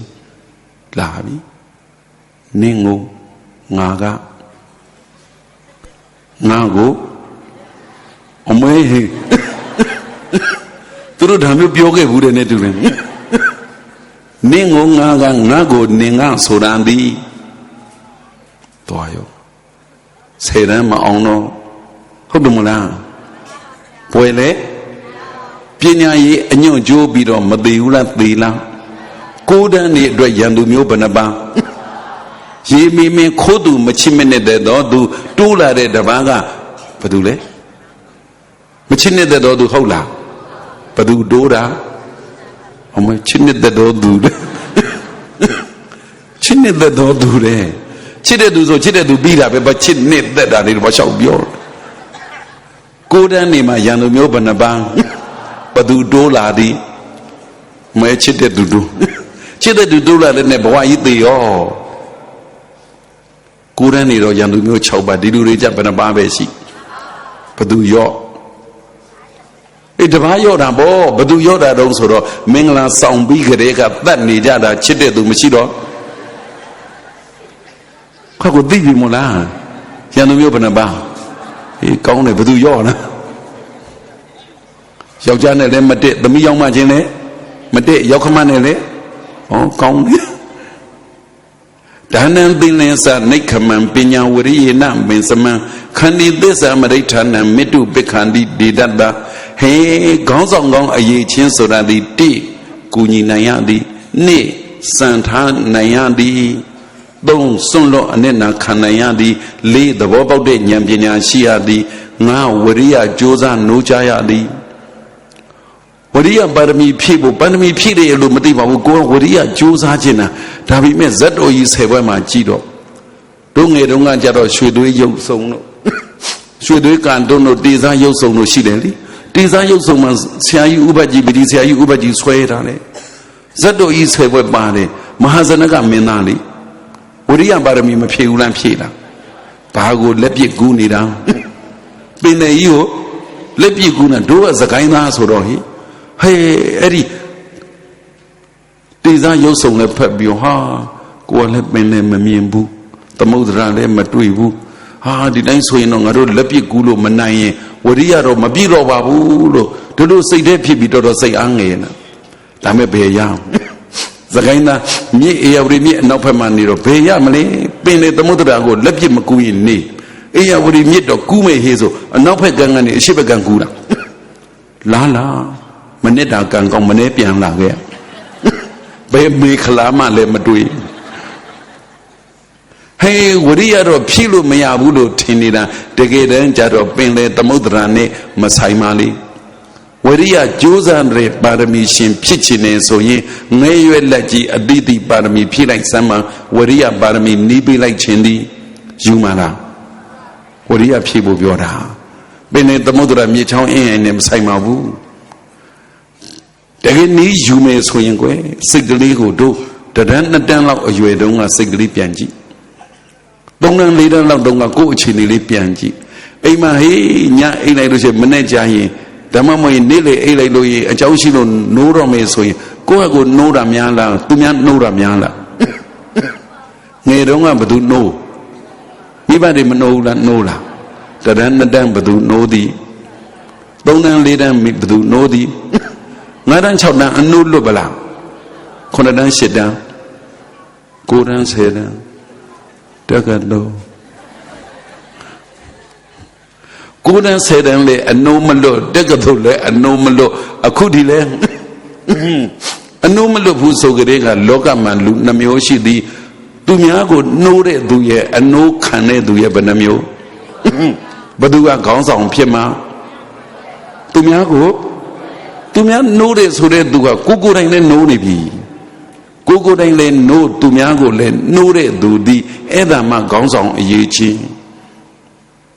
အိမ်မှာကြီးဘသူအိယာစောကြီးထပြီးတအိမ်လုံးကုသိုလ်လုပ်အောင်တအိမ်လုံးပညာရအောင်တအိမ်လုံးစီးပွားဖြစ်အောင်တအိမ်လုံးလူမှုရေးအောင်မြင်အောင်အလုပ်လုပ်အောင်နှိုးတဲ့လူမရှိဘူးလားရှိလားအဲ့ဒါခေါင်းဆောင်ပဲခဏကစပြီးတော့သူများအနှုတ်ခံအောင်မလားသူများအနှုတ်မခံတော့သူများအနှုတ်လည်းမခံနဲ့ကိုယ့်ဟာကိုယ်လည်းဘယ်နဲ့မထားနဲ့သူများအနှုတ်လည်းမခံနဲ့ကိုယ့်ဟာကိုယ်နိုးနောက်ဆုံးဟေး3နာရီ4နာရီ5နာရီလောက်အဲ့ရထားခြင်းနဲ့ထားနေမကြပဲတဲ့အဲ့ရထားခြင်းဆိုဘေးနားမှာဗာလေးထားအိမ်မယ်နှိုးဆက်လေးတယ်လူကိုယ်တိုင်နှိုးတာတောင်ခိုဘက်လက်မင်းရတဲ့တဲ့နှိုးဆက်ဆိုဆောက်တောင်ကန်လိုက်ဦးမယ်ဝရိယပါရမီဖြည့်လိုက်စမ်းမှနှိုးကြလိုက်စမ်းမှအိုးသူတော်ကောင်းတို့ကိုယ်တိုင်နှိုးကြတဲ့ပုဂ္ဂိုလ်ဒီတအိမ်လုံးကိုနှိုးကုသိုလ်ပြုစေသလိုတအိမ်လုံးကိုနှိုးစီးပွားပညာဥစ္စာတွေရှာစေသလိုအိုးသူတော်ကောင်းတို့ကိုယ်တိုင်လည်းကိုကုသိုလ်ကိုနှိုးပါအခုတရားပွဲကြီးမကျင်းပါဘူးလားကျင်းပါနှိုးစော်တဲ့ခေါင်းဆောင်မရှိဘူးလားဟေးတို့ဘယ်နှစ်ဘယ်ချိန်ဒီနှစ်ဘယ်ချိန်ကြရင်တရားပွဲလုပ်မယ်ဘယ်ချိန်ကြရင်တရားပွဲနှိုးစော်တဲ့သူဟာအဲ့ဒါခေါင်းဆောင်အဲ့ဒါဝရိယပါရမီပဲဒါနံသီလင်္စနိခမံပညာဝရိယေနပင်စမံခန္ဒီသစ္စာမရိဋ္ဌာနံမေတုပိခာတိဒေဒတာသီခံလိုက်ပါဘာလို့ခန္ဒီပရမန်တဘောတိတိခါတဲ့သီခံတဲ့အကျင့်တော်မြတ်တာမရှိဘူးတဲ့ခန္ဒီပါရမီဖြည့်ပါသီခံနေဆိုတာကစိတ်မဆိုးသူများစိတ်ဆိုးစရာကြုံစိတ်ဆိုးပြီမဲ့သူများလို့စိတ်ဆိုးစရာကိုကြုံမိမဲ့ကိုစိတ်မဆိုးတာသီခံနေခေါ်သည်ဒေါသမဖြစ်တာကိုသီခံနေလို့တည်းမမြင်ပါနဲ့သူများလောဘဖြစ်တာမျိုးကိုကြုံမိမဲ့လောဘမဖြစ်ပါသူများမောဟဖြစ်တာမျိုးကိုကြုံမိမဲ့မောဟမဖြစ်ပါသူများမာနဖြစ်တာမျိုးအကုသိုလ်ကိလေသာဖြစ်တာမျိုးကိုကြုံမိမဲ့ကိုမှအကုသိုလ်ကိလေသာမဖြစ်အောင်သီခံနိုင်တာကိုခန္ဒီခေါ်သည်ဟုတ်မလားသီခံအချိန်ကတော်တော်နောက်ကျအောင်တဏှာကြီးတောင်ပြေးသွားပြီနည်းနည်းလေးပြောလိုက်ခြင်းနဲ့သီခံပြီးဟုတ်မလား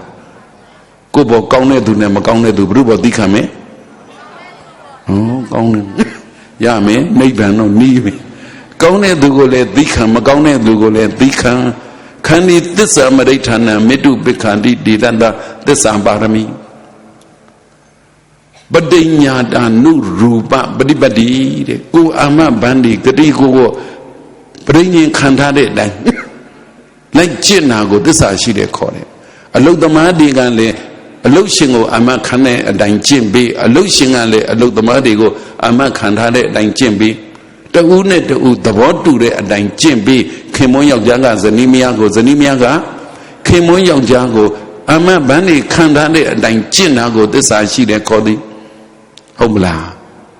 ပါရမီရှင်ဖြစ်ခြင်းသစ္စာရှိသစ္စာနဲ့ပတ်သက်ပြီးပြောရင်ဒုက္ခသစ္စာသမုဒယသစ္စာនិရောဓသစ္စာမေဃသစ္စာသစ္စာ၄ပါးရှိသည်အရိယသစ္စာပရမတ္ထသစ္စာစိတ်စေတသိက်ယုတ်နိဗ္ဗာန်ရှိသည်သမုဒိသစ္စာကမရေမတွက်နိုင်အများကြီးရှိသည်ဝစီသစ္စာစကားအမှန်နဲ့စကားပြောတဲ့ဝစီသစ္စာလည်းရှိသည်သစ္စာအမှန်တရားကိုတန်ဖိုးထားတာသစ္စာရှိတယ်ခေါ်တယ်စကားပြောတဲ့ခါ၃မျိုးပေါ့ကွယ်မိုးလင်းကမိုးချုပ်ကိုစဉ်းစားဖို့မိုးလင်းတာနဲ့ဘယ်လိုပြောတယ်လဲတချို့တွေကတယောက်နဲ့တယောက်ကြိုက်တာလိုက်ပြောတယ်တချို့တွေကြတော့ကြိုက်မကြိုက်တာပြောဖြစ်တချို့ကြတော့အမှန်ပြောတယ်ဘယ်နှမျိုးကိုမိုးလင်းကမိုးချုပ်ကြိုက်တာရဲ့မကြိုက်တာရဲ့အမှန်ရဲ့ဘယ်ဟာပြောတာများသည်ဘယ်ဟာပြောတာများ ကိုဘာပြောမိလို့ပြောမိမှန်းကိုမသိဘူးဖြစ်နေတာသူကကိုကြိုက်တာပြောကိုကလည်းသူ့ကြိုက်တာပြောကြိုက်တာပြောကြရင်လည်းလုံးချပတ်ချလဲသည်မကြိုက်လဲနေလို့မကြိုက်တာပြောလိုက်ပြန်တော့လေအမုန်းအဖတ်တင်းသည်ဟုတ်လားကဲကြိုက်တာပြောမလားမကြိုက်တာပြောမလားအမှန်ပြောမလားအမှန်ပြောတော့ပြဿနာတက်ရောအမှန်ပြောတော့ရောက်ခမနဲ့ချွေးမနဲ့ပြဿနာတက်တာဘာပြောလို့ရောက်ခမမှန်လားချွေးမမှန်လားအိမ်ကြမှာတတ်ကြဟုတ်တယ်ကိုမှန်နေထင်တာပြောမရဘူးဟုတ်လားကြိုက်တာပြောလုံးချပတ်ချလဲမကြိုက်တာပြောအမုန်းပွားတယ်မှန်တာပြောပြဿနာတက်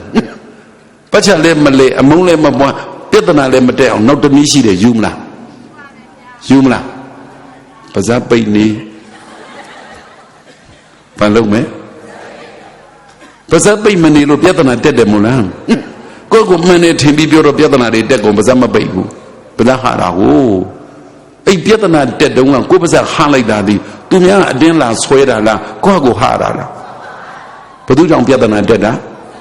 ဟောတက်အဲ့ဆိုသစ္စာပါရမီအမှန်တရားကိုလက်ကင်ထားမှတချို့ပါဇက်ပိတ်သိရင်ပိတ်နေလိုက်စမ်းမှတီမီမင်းကြီးကိုကြည့်ပါခဏိသစ္စာမဋိဌာနမေတ္တုပက္ခန္တိတေရတံအဋိဌာနပါရမီကိစ္စတစ်ခုကိုပြီးမြောက်အောင်လုပ်တဲ့အဋိဌံ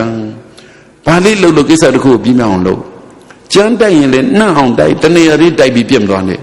တပြက်စီလဲရင်လေလူရှိမှလဲဟိုးနောက်ထဲကြတော့ပေပွားအဲ့လိုမလုံးနဲ့ကြမ်းတိုက်တာလဲအကုန်ပြီးဆုံးအောင်လဲပြီးအောင်တပြက်စီလဲရင်လည်းအကုန်ပြီးဆုံးအောင်လဲကိစ္စတစ်ခုကိုပြီးအောင်လုပ်ရတယ်ဘယ်အလုပ်လုပ်လို့ထင်းခွက်လဲပြီးအောင်လုပ်ဟေ့ရေခတ်လည်းပြီးအောင်လို့တချို့အတူတူတန်းနောက်ကလိုက်သိမ်းရတယ်တပုံကြီးထမင်းအိုးတင်ရင်တောင်မှဟေ့ပြီးအောင်လူနတ်ပြီးတော့ထမင်းအိုးကိုချပြီးမှပြီးပါတချို့ကပစ္စလကထမင်းအိုးတဲ့အစအဆုံးမလုပ်တဲ့သူတွေရှိသည်နောက်ဆုံးထမင်းအိုးပြက်ပြော့တူးမနတ်ဖြစ်ကုန်ပြီအဋိဌံပါရမီဆိုတာကိုလုပ်တဲ့ကိစ္စတစ်ခုကိုအစအဆုံးပြီးမြောက်အောင်လုပ်တာကိုအဋိဌံပါရမီထမင်းကိုပြုတ်တူးမနှက်ဖြစ်အောင်အစအဆုံးမလုပ်တဲ့သူများအတွက်ဘဝမှာအကျင့်ပါသွားရင်လူဘဝလူတော်တဲ့မှာပြုတ်တူးမနှက်ဘဝနဲ့ပဲအသက်ရှင်နေကြတာတွေတပုံကြီးအဋိဌံမပြည့်ခဲ့လို့ဘာမပြည့်ခဲ့လို့ဒါရီသမီးတွေကိုမိဘတွေကသင်ပေးကိစ္စတစ်ခုကိုပြီးအောင်မိဘတွေကိုယ်တိုင်ကလည်းကိစ္စတစ်ခုတွေကိုပြီးအောင်လုပ်အဲ့ဒါအဋိဌံပါရမီပြီးတော့မေတ္တာပါရမီမေတ္တာပါရမီမှာပါရမီ10ပါးမှာမေတ္တာနဲ့ဥပေက္ခပါရီကရုဏာနဲ့မုဒိတာမပါလို့ခေါင်းဆောင်ကောင်းတွေဟာကရုဏာမရှိလေရောသလားမုဒိတာမရှိလေရောအဲ့လိုမဟုတ်ပါလေကရုဏာဆိုတာကဆင်းရဲတဲ့ဒုက္ခိတတ္တဝါကိုကြည်တနာတာမုဒိတာဆိုတာကချမ်းသာတဲ့ဒုက္ခိတတ္တဝါကိုကြည်ဝန်းတာမေတ္တာကြတော့ဆင်းရဲတဲ့သူကိုကြည်ဆင်းရဲကလွတ်စေခြင်းနာချမ်းသာတဲ့သူကိုကြည်ဝမ်းသာတာမျိုးဆက်ဖြစ်စေခြင်းနာမေတ္တာဒါကြောင့်မို့မေတ္တာကိုဝိသေသမေတ္တာလို့ခေါ်သည်မေတ္တာပါရမီဖြစ်လိုက်ပါမေတ္တာအကျိုး7မျိုးဩဒိတအနောဒိတအလုံးနာဘူးပြီးသားပါမေတ္တာကသိတဲ့သူနဲ့မသိတဲ့သူဘယ်သူပေါ်ထားမယ်ကိုယ့်ပေါ်ကောင်းတဲ့သူနဲ့မကောင်းတဲ့သူဘယ်သူပေါ်ထားမယ်တကယ်မေတ္တာကအလုံးပေါ်မေတ္တာတပြေးတည်းထားပါဥပိ္ပခပါရမီနံပါတ်10ဥပိ္ပခပါရမီဥပိ္ပခဆိုတာသဘောပေါက်တဲ့ဉာဏ်နဲ့လက်လူရှုနိုင်တာကိုဥပိ္ပခပါရမီခေါ်တယ်ဟုတ်လားသဘောပေါက်ရသေးတယ်ဥပိ္ပခအမျိုးမျိုးရှိတဲ့ထဲကသဘောပေါက်တဲ့ဉာဏ်နဲ့လက်လူရှုနိုင်တာဒါလေးတော့မေးကြည့်ရင်သိပါတယ်ကိုငယ်တုန်းကဘဝကိုမှတ်မိခဲ့မှာမငယ်တုန်းကအမေတွေအဖေတွေနဲ့နေခဲ့တယ်မို့လားဒီတုန်းကအမေနဲ့အဖေနဲ့ရံဖြစ်တာမတွေ့ဘူးလားအမေနဲ့အဖေနဲ့ရံဖြစ်ဘယ်ဘက်ပါမယ်ဘယ်ဘက်ပါအဖေပဲအမေပဲဟောကဲဘယ်ဘက်ပါမှာလဲကိုပါခြင်းနဲ့ပဲပါကြတယ်နော်ဟုတ်လားတချို့ကအဖေဘက်ပါသည်တချို့ကအမေဘက်ပါသည်အဖေဘက်ပါရင်ဟင်းကောင်းမစားရအမေဘက်ပါရင်မဟုတ်ဘူးမရနိုင်ဟုတ်လားကဲမိကြည့်ပါဦးမေအဖေနဲ့အမေနဲ့မိဘတွေဖြစ်နေမှာတော့လင်းနေမရဒါတဘာဝမဟုတ်ဘူးလား ရံမဖြစ်ဘူးတဲ့မိဘရှိမလားဟောကောင်းလေအဲ့ဒါကိုသဘောပေါက်ပြီးတော့မှအော်အဖေနဲ့အမေနဲ့ရံဖြစ်တာသဘာဝပဲအဖေနဲ့အမေနဲ့ရံဖြစ်တာအဲ့ဒီသဘာဝလေးသဘောပေါက်ရမှာဒါရင်သဘောပေါက်ရုံနဲ့မကအဖေနဲ့အမေနဲ့ရံဖြစ်တာသဘာဝပြီးတော့လေဘာလုပ်မယ်ရံဖြစ်ပြီးတော့လေမတည့်ဘူးလားတဲ့မှလားအဲ့ဒါသဘာဝမဟုတ်ဘူးလားဒါမြင့်အဖေနဲ့အမေနဲ့ရံဖြစ်ပဲပါမယ်ဟမ်အရှိကနေထွက်တာသဘာဝမှာကြည့်မကောင်းမှုဆိုအနောက်ကထွက်ခိုင်းလို့ရမလားတောင်ဘက်ကထွက်ခိုင်းလို့မြောက်ဘက်ကထွက်ခိုင်းလို့ဘာဖြစ်လို့အောင်မဲသဘာဝတော့တော်တော်သိသဘာဝကိုသဘောပေါက်လိုက်တာနဲ့နေရာတကဝင်ပါတာမျိုးအဖေနဲ့အမေရံဖြစ်ပဲပါမယ်သေချာနာ9ရက်ွက်တည်းအဖေနဲ့အမေနဲ့ရံဖြစ်ပဲပါမလဲအေးအဲ့ဒါဆိုရင်တော့ဗာအောက်တိုဘာဆိုလားနိုဝင်ဘာဆိုလားဟိုဟာကြီးလောက်ကြအောင်မှာဆိုပဲနော်ဘယ်မှမပါဘူးမို့လားမပါရင်ဒီ9ရက်ွက်မလောက်တော့ဘူးနော်လုံးမလားအိုးသဘောပေါက်လိုက်စမ်းမှသူ့တဘာဝနဲ့သူဖြစ်နေတာကိုသဘောပေါက်တဲ့ဉာဏ်ရှိရင်ခေါင်းဆောင်ဆိုတာဒီဆန်းစင်ရကြပွေးမလိုက်နိုင်ကိုယ်အလုတ်ကိုလုံနေသည်နေရာတကာဟိုဘက်ပါလိုက်ဒီဘက်ပါလိုက်မရှိပါလေဟုတ်ပလားဘယ်ဘက်ပါအောင်မဲခေါင်းဆောင်ကောင်းအရေးချင်းနဲ့တစ်ကူညီတယ်နေ့စံနမူနာထားလိုက်တယ်သုံးစွန့်လို့အနစ်နာခံတယ်လေးသဘောပေါက်တဲ့ဉာဏ်ပညာရှိတယ်ငါနိုးကြတယ်6သီးခံတယ်9သစ္စာရှိတယ်ရှေ့ကိစ္စတစ်ခုကိုပြည့်မြောက်အောင်ဆောင်ရွက်တယ်9မေတ္တာရှိတယ်10နေရာတကာဝင်မပါဘူးတဲ့သဘောပေါက်ပြီးအမှန်တိုင်းသိတဲ့အတွက်လစ်လူရှုနိုင်တယ်အဲ့ဒါဟာပါရမီ10ပါးပဲခေါင်းဆောင်ကောင်းနေမှာပါရမီ10ပါးရှိရင်ဖယားဒီခုတော့ခေါင်းဆောင်ကောင်းဖြစ်နိုင်မှတော့ကိုယ်ပါရမီအလျောက်ကိုခေါင်းဆောင်ဖြစ်ပါပြီတဲ့ခေါင်းဆောင်ကောင်းဖြစ်ခြင်းလိုက်တာဆိုတာဘာဖြည့်ခိုင်းတာပါရမီဖြည့်လို့ပါရမီပြည့်ရင်ကောင်းကျိုးချမ်းသာတွေစံစားခံစားပြီးဝိပဿနာဉာဏ်လေးရမဉဏ်ဖူဉဏ်လေးရနိဗ္ဗာန်လေးရနိုင်ပါတယ်နိဗ္ဗာန်ရနိုင်တဲ့သူတော်ကောင်းတွေဖြစ်ကြပါစေကုန်သတည်းသာဓုသာဓုသာဓုဘုရားတပည့်တော်ယူသည်လေးမြတ်စွာလျှောက်ထားအပ်ပါသည်ရှင်မြတ်ဗျာဒီလိုချင်းဆရာတော်ဘုရားအား9ရက်ကိုရာသသူရလမ်းနှင့်14လမ်းကာကြီးခါဝေးခငယ်ကာကြီးမိသားစုများတတရကျိန်ဓမ္မဗုဒ္ဓဖြစ်မြောက်ကြီးမိသားစုမှာမာဒီလူတော်ငွေ8သိန်းကျပ်ယနေ့တရားပွဲကြွရောက်လာကြတဲ့9ရက်သားသမီးအများပေါင်းစုကောင်းမှုပြုစက္ကန့်လူရန်နဲ့အလူတော်ငွေမှာ9,6,8,850ကျပ်200ပေါင်း15,6,8,850ကျပ်တီးဖြစ်ပါတယ်ရှင်မြတ်ဗျာဤဝိထုငွေကြေးတို့မှာဖြစ်ပေါ်လက်တန်သောကျေးဇူးတော်ရှင်ဆရာတော်ဘုရားနှင့်အဆက်တည်လိုအပ်ရာရာအမှုသိကိစ္စများဆောင်ရွက်နိုင်ရန်အတွက်ဘုရားတပည့်တော်တို့ကပ္ပိယထံအနံလူရန်မည်ဖြစ်ပါတယ်ရှင်မြတ်ဗျာတို့ပါ၍ဤတတိယအကြိမ်မြောက်ဓမ္မဗုဒ္ဓသဘင်ပွဲကြီးနှင့်ဆက်ဆက်သမျှသောကုသိုလ်ဖို့သုတ္တတို့ကိုကျေးဇူးတော်ရှင်ဆရာတော်ဘုရားမှာရေသက်သွန်းချအမြပေးဝေတော်မူပါယံဘုရားတပည့်တော်ရိုသေလေးမြတ်စွာတောင်းပန်လျှောက်ထားအပ်ပါသည်အရှင်မြတ်ဘုရားကဲအလုံးမဲ့ကိုပြုထားတဲ့ကုသိုလ်တွေကိုရေသက်သွန်းချအမြပေးဝေကြရအောင်မြေအောင်ပါအောင်ဆရာသမားဟောင်းတွေသေချာဖိတ်ထက်တူထမြရစီလိုတဲ့စိတ်နဲ့ရေသက်သွန်းချအမြပေးဝေကြပါကုန်စို့အရှင်မြတ်ဘုရားဘုရားတပည့်တော်တို့သည်သာသနာတော်ကိုကြီးညို၍၎င်းယရဏ3ပါးကိုယုံကြည်၍၎င်းကံကံ၏အကျိုးကိုနားလည်၍၎င်းနိဗ္ဗာန်ကိုရည်မှန်း၍ယနေ့ယခုတရားအလိုပေးလူကြပါကုန်၏ခံယူကြပါကုန်၏တရဏဂုံသီလတို့ကိုဆောက်တည်ပြီးလျင်သင်္ကန်းအစရှိသောလူဘွယ်ဝတ္ထုအစူးစူးတို့ကိုလှူဒန်းကြပါကုန်၏တရားမန္တအလူပ မန္တအလူနေရာထိုင်ခင်အလူတရားစီမီအလူအတန်ချက်ဆက်အလူရုပ်မြင်တန်ကြားအလူပရိုဂျက်တာအလူမော်တော်ယာဉ်အလူ73စီအလူအစမ်းတောင်းအလူတောက်ရည်သုံးရည်အလူမုတ်ဦးအလူဖိတ်ဆံအလူမြားလစွာသောမြက်လစွာသောအလူတို့ကိုပေးလူကြပါကုန်၏ဝေယဝဆာတို့ကိုလိုလေသည်မရှိအောင်နေ့စဉ်ရက်ဆက်ညီညီညွတ်ညွတ်ဆောင်ရွက်ကြပါကုန်၏အရှင်မြတ်ဘုရားဘုရားတပည့်တော်တို့ပြုခဲ့ရသော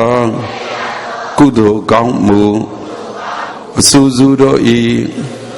အဖို့ဘာကကိုအသက်ထင်ရှားမထင်ရှားကုန်သောမိဘနှစ်ပိုင်းဆရာသမားဆွေမျိုးမိတ်ဆွေပရိသတ်တို့အား၎င်းကိုယ်ဆောင်နံအိမ်ဆောင်နံ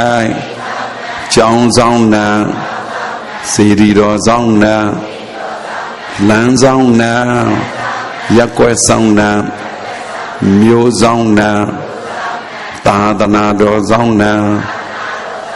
တရားမင်းယမမင်းပြည့်ရှင်မင်းမိုးနတ်သာလေနတ်သာရေနတ်သာမြေနတ်သာအစရှိသောနတ်မြတ်နာကောင်းနတ်ပေါင်းတို့နှင့်အာလုံးသော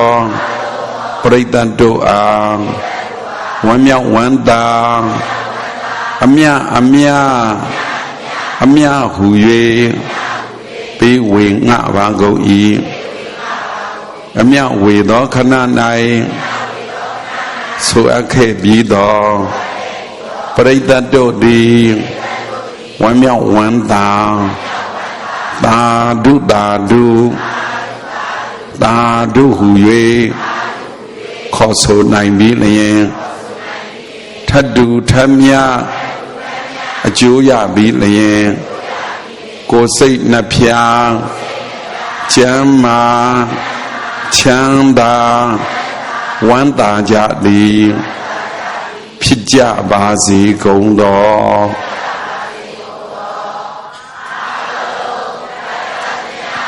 အမြယူတော်မူကြပါကုန်သောသာဓုသာဓုသာဓုအမြယူတော်မူကြပါကုန်သောသာဓုသာဓုသာဓုအမြယူတော်မူကြပါကုန်သောသာဓုသာဓုသာဓု